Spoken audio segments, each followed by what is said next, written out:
Okay guys, let's get right into it. So banding occurs when you have low bit depth or when you just have colors that just don't blend properly. So for example here we're seeing a whole bunch of banding lines as the color changes to the white. Alright, so there's a few ways we can address these issues, and the first one is the bit depth. So in here we can simply up the bit depth to 16 or 32, and that should help with the banding a little bit. However, it sometimes introduces other problems, such as certain effects only work with 8-bit. So instead of doing that, let's set it back and we'll fix it another way. Let's go to Layer, New, and Adjustment Layer.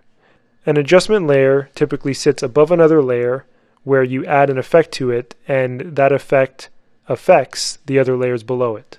So let's go over here and type in grain. Let's add grain to the adjustment layer. We will change the viewing mode to final output. Then we will play around with the intensity until we're happy with it. So right now it's a little too much, so we can go down to 0.3 maybe. Because movies are created using cameras, cameras tend to have grain in them already. And so our eyes are naturally accustomed to seeing grain. So I would recommend adding grain to every After Effects project you work on.